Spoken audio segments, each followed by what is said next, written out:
Olá você, seja muito bem-vindo ao Papo Cloud. Eu sou Vinícius Perrot e nesse episódio a gente vai discutir sobre um tema que vem movimentando o mercado, tanto financeiro, o mercado tecnológico e o mercado de todo tipo de segmento de negócio, que é o tal do metaverso. Mas a gente vai ter uma oportunidade hoje bem legal nesse episódio de falar do metaverso por uma outra ótica, que chama a ótica de segurança. Obviamente, a gente vai tentar explorar aqui alguns termos um pouco mais técnicos e outros não técnicos, mas entender exatamente como o metaverso, que segundo o próprio Mark Zuckerberg, é a próxima fronteira. Talvez inspirado numa série Star Trek, ele tenha pensado nisso, mas que fronteira é essa? Fronteira de negócio, fronteiras de mercado, enfim, mais segurança da informação. Para isso, a gente vai conversar com o Alexandre Souza da Tenable. Alexandre, seja muito bem-vindo aqui ao Papo Cloud. Bom, obrigado, pessoal. Obrigado, Vinícius, pelo convite. É um prazer. Vamos debater aí. Vamos ver o que essa jornada aí vai trazer de insights pra gente dos dois lados aí, né? Vamos nessa, que fronteiras são essas, né? Que fronteiras são essas? E como utilizar os casos de uso, como se proteger, eu acho que tudo isso faz parte. Sem dúvida.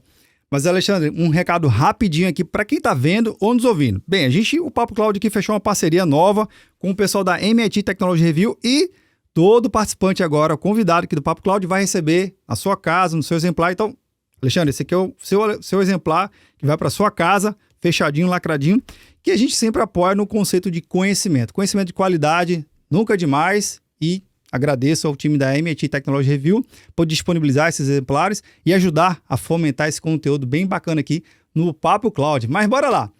Alexandre, antes de começar o nosso tema central aqui, entender o que danado é esse metaverso, para que serve, como funciona e, na ótica de segurança, eu queria que você pudesse apresentar um pouquinho para a gente conhecer um pouquinho mais. Por favor. Bom, eu sou de Brasília, atendo a América Latina já tem um tempo, mas eu vou voltar um pouquinho no tempo. Bora O lá. meu, o meu relacionamento com segurança começou bem novo até, inclusive meus pais estão bem envolvidos nisso.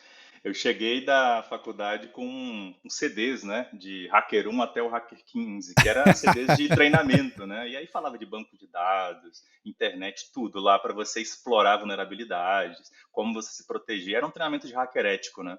Sim. Mas os meus pais, eles fizeram uma inquisição comigo. Era tarde da noite, uma Nossa, da manhã, e eles, espera aí, você vai virar bandido? Eu falei, não, peraí. não é Eu isso. falei pro meu pai e pra minha mãe, não é isso, é o contrário. Eu quero ser o bonzinho da história, onde eu vou ajudar as empresas a se protegerem. E aí eu fui passando por várias empresas. Então eu passei pelo Banco do Brasil, trabalhei muito com telco, com soluções da Avaya, Cisco, Solaris, Microsoft. Depois eu fiz um pulo na Sun, trabalhei muito com Tape Library, HPC, Spark, Solaris também, e segurança também, sempre com Opa, segurança do lado, tá? Em cada legal. contexto desse de tecnologia, a segurança estava comigo. E aí, depois que eu estava na Sun, a Oracle adquiriu, uma grande empresa, todos conhecem no mundo de Sim. banco de dados, e aí eu decidi ir para a Red Hat, uma empresa de open source. Eu sempre trabalhei com Linux como um hobby. Então eu trabalhava muito implementando firewall por aí, ajudando, você sabe, provedores pequenos a desvendarem o mundo do Linux. Então eu sempre gostei desse universo do open source também. E aí na Red Hat tive a oportunidade de trabalhar muito com segurança também lá, no contexto óbvio de infraestrutura e de plataforma, de mídia, de aplicações. Depois eu voltei para a Oracle me chamou para estrear uma área de open source na América Latina. Então eu liderei o time América Latina aí por um bom tempo, pelos últimos 10 anos. E recentemente eu entrei na Tenable, e agora eu fechei o loop, né? Aqueles 15 CDs Sim. de hacker que eu comecei a estudar lá quando eu era novinho, agora que os dividendos estão se pagando, tem o ROI aí, né? E aí eu tenho o prazer hoje de, literalmente, quando eu saio de casa e falo com a minha filha, ela pergunta: o que você vai fazer, papai? Eu vou deixar o mundo mais seguro, filha. Então Legal. aí, esse é o meu modus operandi atualmente, né? Eu levanto pensando em cibersegurança e vou dormir pensando em cibersegurança. Cara, essa jornada que você passou é incrível porque provavelmente quem está vendo ou nos ouvindo já deve ter consumido algum produto ou serviço dessas empresas que você citou aqui, né? E que são empresas gigantes com soluções extremamente pertinentes ao mercado. Isso é muito legal. Agora, você falou lá do CD, né? Nossa, conhecimento em CD, coisa que não existe mais hoje, né? O conhecimento é tudo online, on demand.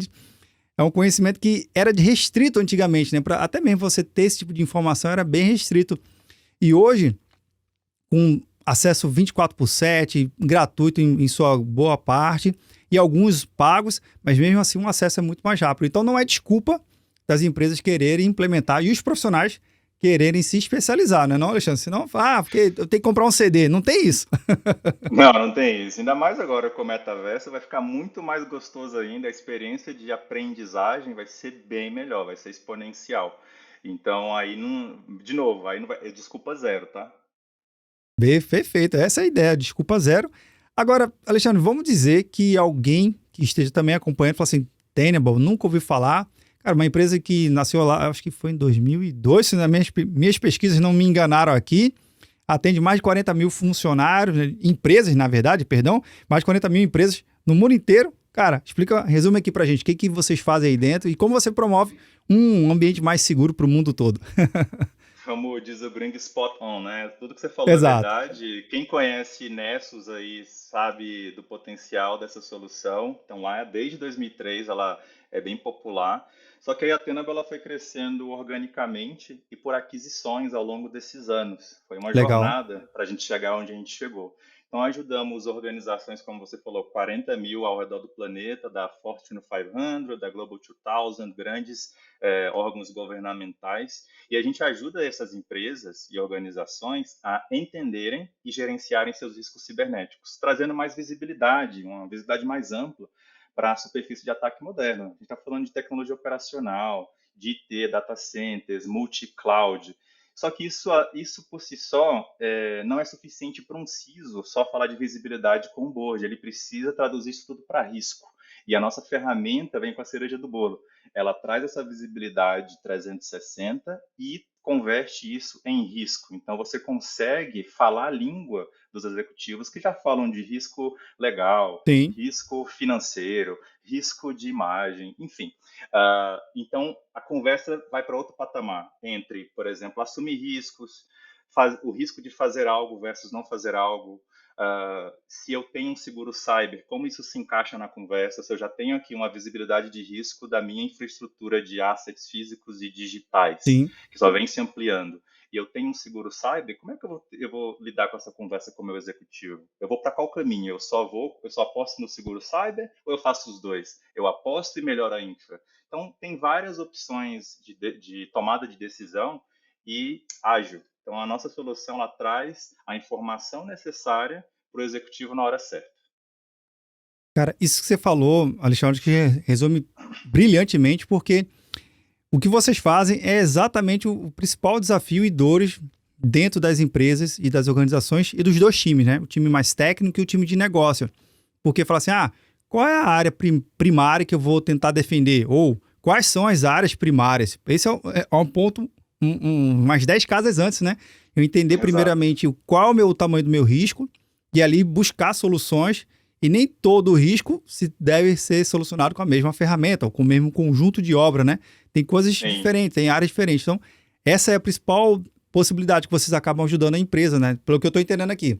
Vocês exato. conseguem E tem trazer essa outra visibilidade e questão, trazer né? os riscos, né? Com certeza. E o que acontece? Os atacantes, o malfeitor, ele não vê a empresa como pequenos silos. Ele vê a empresa como um todo. Você tem um Interessante. asset digital que está exposto, eu vou por esse asset e chego lá no meu ambiente operacional, por exemplo. Tá? Então eu posso ajustar algo numa caldeira, ajustar algo numa represa, porque eu entrei por um outro lugar, um ataque paralelo. Então não tem mais silo. E também não tem espaço para soluções de silos e nichos, né? O mercado ele precisa de uma solução que dá mais essa visibilidade 360. E engraçado que assim a gente vê muito no dia a dia ainda executivos da área de cyber ainda sendo municiados com informações que vêm de planilha. Só que, assim, é Nossa. difícil você pegar uma planilha de uma área da empresa, de outra área da empresa, e depois você tem insights disso. Ou seja, é terceirizar a responsabilidade para você, enquanto ser humano, tentar entender tudo isso. Então, a nossa estratégia, a nossa visão é ir no caminho contrário. Eu pego todas as informações, coleto tudo, jogo num data lake e te trago um insight para você tomar uma decisão rápida e baseado em fatos, né? E priorizando, tá? Porque o que tem de vulnerabilidade aí por dia não está no gibi, né? Com certeza. E muito provável que alguém que esteja acompanhando fale assim, Cara, eu acho que ele tá falando comigo, viu? Tô com minhas 10 planilhas aqui abertas, tentando cruzar aqui, fazendo minhas macros, meus PROC V aqui para cima. PROC Olha aí, V, isso aí. É isso muita aí. solução aqui, que legal. Agora, você falou em diversos assets que, com certeza, o metaverso é mais um. A gente está vendo aqui que, através da pesquisa que vocês mesmos desenvolveram e conseguiram lançar para o mercado, eu acho que trouxe uma luz muito importante. Primeiro, o metaverso já está sendo realidade para alguns segmentos de negócio. Obviamente, uns mais acelerados, outros menos. Normal com o surgimento de uma nova tecnologia. Mas, tirando essa parte legal, que, poxa, é um produto, é um serviço, que dá para fazer um monte de coisa lá dentro. Mas se a gente puder pegar agora, bem no iniciozinho, e também já pensar no fator de segurança, Alexandre, o que você já pode compartilhar aqui com a gente justamente nesse cenário, né? Acho que não sei se faz sentido ou não, mas introduz pra gente rapidamente o que seria o metaverso. Vai que alguém nunca ouviu falar, também não sei, né? O E metaverso, entra nessa ótica aí ele de vai segurança. ter, eles vão ter várias definições, assim, porque ele ainda está Sim, nos primeiros estágios, né? Então você vai exato. encontrar algumas definições.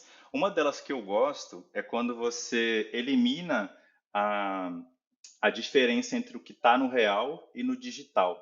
Então você começa a aplicar, por exemplo, realidade estendida. Você usa VR com AR, né, aumentada e virtual, e a estendida. Então você Sim, começa a trazer um ambiente que é como se fosse a internet 3D.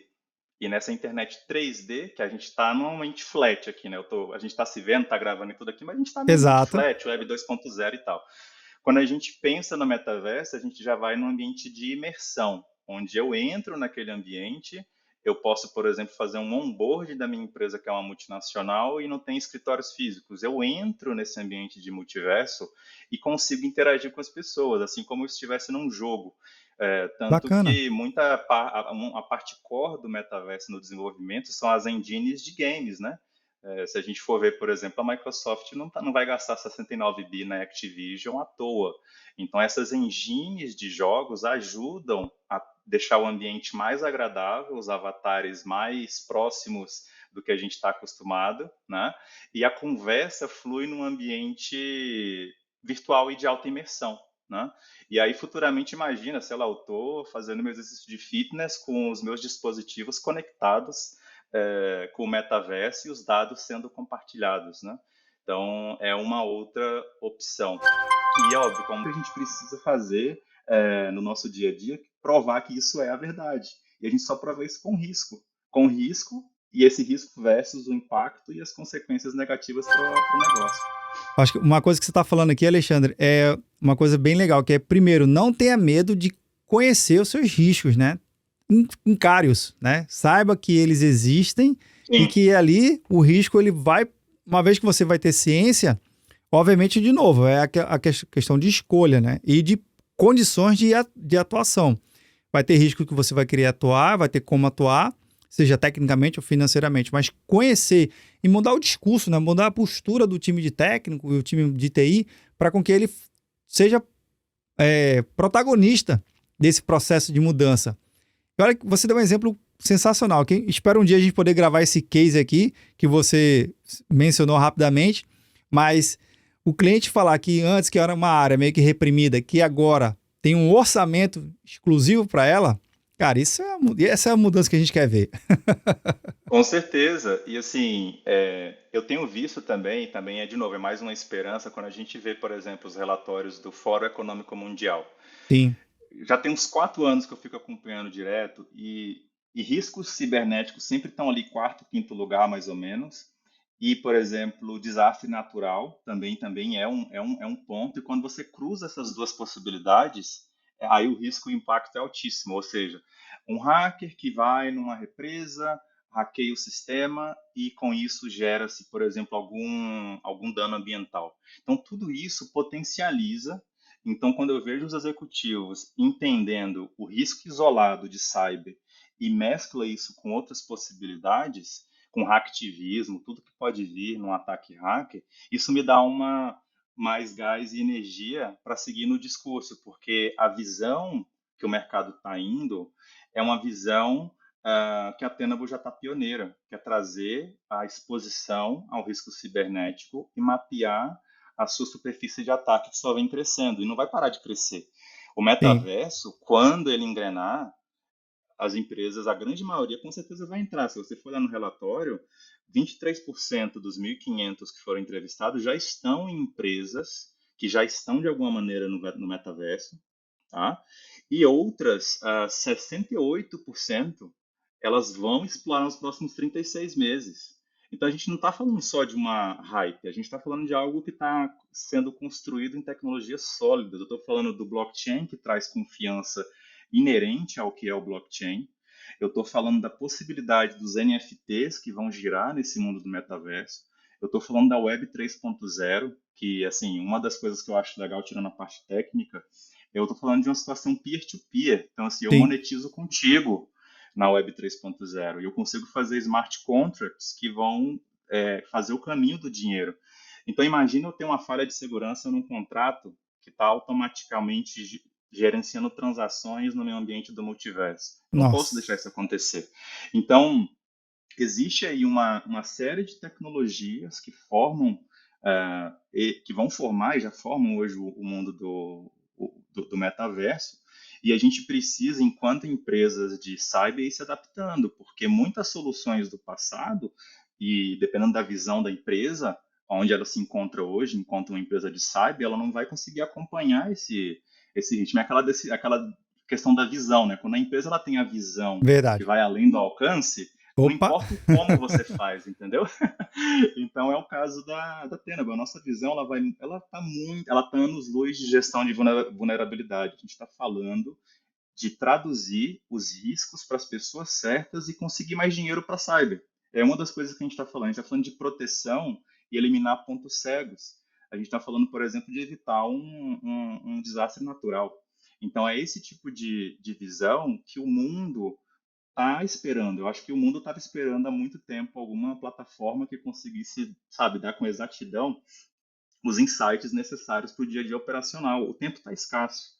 Sim. O metaverso vai deixar o tempo mais escasso ainda, né? Se você for avaliar, o metaverso não é um lugar, né? É só mais uma distração para o consumidor, para ele ser arrastado para um mundo virtual imerso e o tempo dele está contando. Quanto mais tempo ele está lá, mas ele está de alguma maneira consumindo, e enfim, isso é uma estatística que com certeza o metaverso vai explorar, né? Quanto tempo que um usuário geralmente fica, quanto ele gasta, o que ele faz, como ele faz, ou seja, os nossos avatares que vão estar lá os dados vão ser monetizados se De a alguma gente não forma. tomar alguns cuidados. Exato. Agora a gente tem que tomar os cuidados quanto à privacidade, não habilitar, por exemplo, o tracking do meu usuário enquanto estou lá. Então tem uma série de coisas que a gente tem que ainda criar como proteção para garantir um uso adequado. Mas no frigir dos ovos, se a gente for ver, o metaverso ele é mais uma extensão digital da empresa e aí eu posso ter, por exemplo, um melhor engajamento com o meu cliente,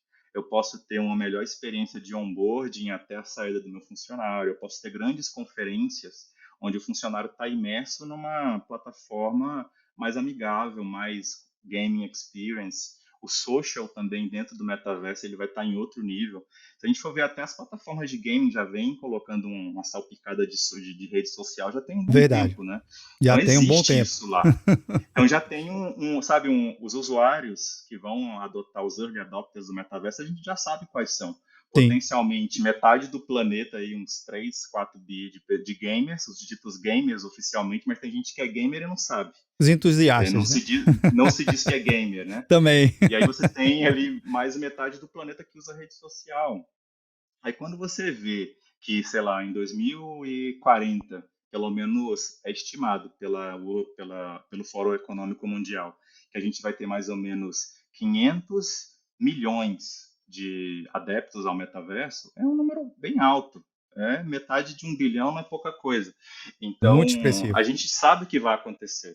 A adoção ela vai ser exponencial. Então, para uma adoção exponencial, uma plataforma exponencial, você não pode usar uma solução que não de cyber que não seja exponencial, que É. não esteja preparada para cobrir todos os aspectos desse ambiente do metaverso. Quais são os possíveis caminhos de ataque nele? Quais são, por exemplo, os pontos de maior atenção no meu metaverso? Qual que é o caminho do metaverso até o mundo físico e como é que eu protejo ele? Então, tudo isso é importante. Cara, muito, muito bacana, Alexandre, de tudo que você está falando aí. Dá para a gente fazer uma série de podcast tranquilamente. Cada frente dessa que você falou é uma oportunidade. Eu acho que, claro, são desafios, mas o legal é você realmente entendê-los e buscar alternativas para solucioná-los, né? Esse que é o legal. E sempre tem um desafio novo, nunca para, aquele negócio é constante, 24/7. Mas, Alexandre, última perguntinha que eu faço aqui aos meus convidados. Eu sei que a gente tem muito assunto ainda para tratar, mas nosso tempo aqui é um pouquinho mais escasso do que o Aham. metaverso como um todo. E a pergunta é a seguinte, para a gente refletir em conjunto, Alexandre, a resposta pode ser para o lado técnico ou para o lado não técnico. É para onde o coração mandar. Então, bora lá. Tá. Para o Alexandre, o que é essa tal da computação em nuvem? Computação em nuvem. Vamos lá, a gente não traz uma hidrelétrica para dentro de casa para ver TV, certo? A gente simplesmente consome energia. Exatamente. E eu vejo a nuvem cada vez mais chegando nesse nível. Eu quero ver cada vez mais um Ansible para automatizar tudo. Eu quero ver muito mais a infraestrutura como código. Eu quero ver muito mais as aplicações inteligentes cloud native nesse ambiente de computação em nuvem, para que a gente consiga focar em camadas, sabe, abstrair geral isso ao ponto que a Sim, gente foque muito mais em tornar a vida das pessoas mais fácil, dos clientes mais fácil, da sociedade. Ou seja, eu quero no futuro nem precisar mais fazer o meu imposto de renda e que isso seja automático, porque isso já vai estar rodando no ambiente em nuvem, que é a primeira camada de abstração mais técnica, e você vai para a camada de negócio de arrecadação. Minha esposa, inclusive, trabalha no Cefra, por isso que eu usei como exemplo. seria bom. Então, na arrecadação, imagina a gente conseguir chegar ao ponto que a gente simplesmente abre a aplicação e já está tudo certo. Então, assim, quanto mais a gente usa a nuvem, né, seja Vai para qualquer ajudar. caso de uso, que a gente pode falar tanto para a sociedade quanto para o cliente de banco e tudo mais, mais a empresa consegue pensar muito mais em inovar do que manter a luz acesa. Porque o grande lance da nuvem é eu vou pagar, em teoria, menos, dependendo do workload que você Sim, tem 24/7 no seu data center. Eu pago como serviço e consumo como energia elétrica. Tem uma nova solução de computação quântica que já está disponível. Poxa, eu posso usar isso amanhã. Melhor dizendo, eu posso usar agora, não preciso nem parar para pensar, eu posso fazer um teste, né? Sabe aquela coisa do Vale do Silício? Fale exatamente. rápido e fale múltiplas vezes, né? Exato. Então, o poder da computação em nuvem, eu vejo hoje como que foi a energia elétrica na Revolução Industrial passada. A energia elétrica fez a nossa vida avançar muito, né? Então você vê vários ambientes fabris, você trocou as pessoas por máquinas elétricas, né? Sim, Então a computação em nuvem, ela vai conseguir tirar muito dessa responsabilidade da gente. Ela tende a ser cada vez mais autônoma. Você pode ver no mercado existem os bancos autônomos. Eu trabalhei muito com isso na minha vida passada. Você sabe muito bem do que eu estou falando, exatamente. do banco. Então, os bancos autônomos existem, os sistemas operacionais autônomos já estão aí e as Também já estão clouds aí. autônomas são o futuro. Então, quando você chega nesse nível, você só está buscando o resultado final. Você não quer mais saber como. Você está ali com o ambiente de nuvem e você precisa, por exemplo, fazer um teste rápido do metaverso. Você não tem que pensar em hardware, rede, tudo que vem ali para baixo não é sua preocupação. Você abstrai isso. Você Exato. abstraiu isso, você consegue trabalhar na camada do metaverso, numa plataforma que já corre com certeza no ambiente nuvem, numa Amazon, por exemplo. É o caso do NVIDIA Omniverse. Ele roda na Amazon, Sim, né? Então, por exemplo, uma BMW, quando ela faz uma digital twin dela dentro desse metaverso, ela não quer saber de parafuso, de máquina, de software, de tudo nada que está ali disso. para baixo. Ela quer pagar por hora e quer ter o resultado, quer fazer um teste no metaverso. Eu quero ter toda a minha planta de fabricação de automóveis replicada na nuvem e eu Sim, não quero preocupar com toda essa parte que vem antes. Ela tem que estar abstraída. Então, para mim, computação em nuvem é isso. Para o negócio significa você remover todas essas barreiras que atrasam o lançamento de muita coisa no mundo dos negócios, novas plataformas, novas ideias de negócio são atrasadas e eram muito atrasadas pela falta da computação em nuvem. Você tinha que gastar fazer uma licitação ou um pregão eletrônico Nossa, reverso aí para comprar máquina, depois contratar profissional, depois você haja tem que tempo. instalar. Isso consome tempo. E tempo, a gente sabe muito bem que tempo é dinheiro. E isso aí não é porque todo mundo aqui leu quando era mais novo, ouviu num filme essa frase, é a verdade. O É, mundo hoje, ele traduz literalmente isso, que o tempo é dinheiro. E computação em nuvem poupa tempo e agiliza os negócios. Então, eu inovo mais. E até segurança também, a reboque, ela sem dúvida, vai sendo melhorada, porque pelo sem menos naquela dúvida. camada de infra ali, não é mais sua responsabilidade. O fabricante tem que te entregar uma nuvem segura. Claro que a última milha, e essa última milha pode ser tanto uma instância que eu tenho na camada de IaaS, quanto um software na camada de PaaS, quanto uma aplicação no metaverso. Tudo isso aí já cai sobre você. Você, enquanto Sim, empresa, e gerencia os seus serviços em cima da minha nuvem, aí é uma responsabilidade sua. Mas só de você não ter 80% dessa responsabilidade já é muito bom, não é? Então, sem computação em dúvida. nuvem é isso. É você consumir de uma maneira facilitada pelo planeta Terra. Qual lugar que você já foi que você não vai lá e pluga o seu celular e usa energia elétrica? Está em todo lugar. E os data centers das empresas de nuvem estão só se multiplicando. Então, cada vez mais, isso quer dizer que você consome uma computação em nuvem barata e com uma banda boa, né? Porque você está ali com um data center próximo ali da sua empresa. E isso quebra barreiras na adoção. No passado, as empresas poderiam tomar a decisão de não usar ainda a computação em nuvem pela latência, pela banda, até questões também de regulamentar, que regulamenta a questão de soberania dos dados. Isso também sempre Verdade. foi uma discussão que está melhorando. Conforme as empresas vão criando data center no Brasil, fica mais fácil essa Sim, conversa sobre a governança dos dados e a soberanidade, né? A soberania dos dados, né, melhor sim. dizendo.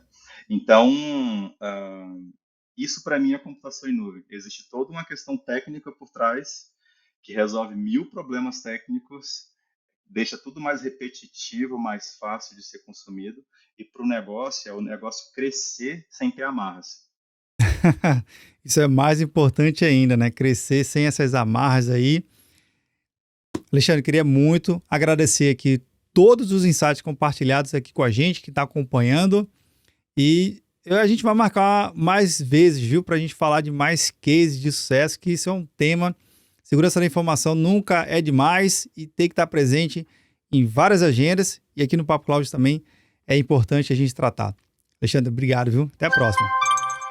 Com certeza, e eu conto com novos convites aí. Eu acho que o papo foi super legal, a gente trocou muitos insights, tem muito Sim. para se falar, como você bem colocou, e é o nosso papel trazer cada vez mais uma luz, né, sobre esses temas que parecem inicialmente super complexos, mas são mais fáceis e, dependendo, das analogias, fica mais fácil de digerir para quem não é da área, né?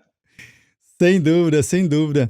Bem, e você aí que está vendo ou nos ouvindo, aproveitar o gancho da analogia, Tannenbaum, parece muito com o que o Alexandre também falou durante o bate-papo, com a tal da espada do olho de Tandera, não é não? Lá dos Thundercats, que é aquela visão É isso aí, além do alcance. além do Essa alcance, é isso a aí. principal ideia aqui de trazer assunto, né, para os gestores. Eu acho que fecha muito bem. Os gestores terem visibilidade do que pode e o que não pode fazer, né? E o Alexandre também acabou comentando o quê? Sobre o Digital Twins. E eu tive uma entrevista bem legal com o pessoal da NVIDIA, que eles estão assim, ó, dominando esse mercado muito bem. Vou deixar aqui na descrição em algum canto desse material para vocês poderem ver. Também gravei um episódio específico com o metaverso, falando com o time da Oracle, né? Falando sobre o que a Oracle está desenvolvendo sobre metaverso. Vou deixar na descrição também, tem muito material de referência aqui, mas só para fechar, esses dois conteúdos é bem legal. Agradeço ao time da MIT Technology Review por nos disponibilizar esse exemplar e pela parceria. E você que está aí vendo, nos ouvindo, o que achou do bate-papo? Você sabe, né? Esse episódio nunca termina por aqui, a gente continua discutindo lá no nosso grupo do Papo Cloud Makers. Link na descrição para facilitar a sua experiência. Obrigado pela sua participação e audiência. E aí, tá na nuvem?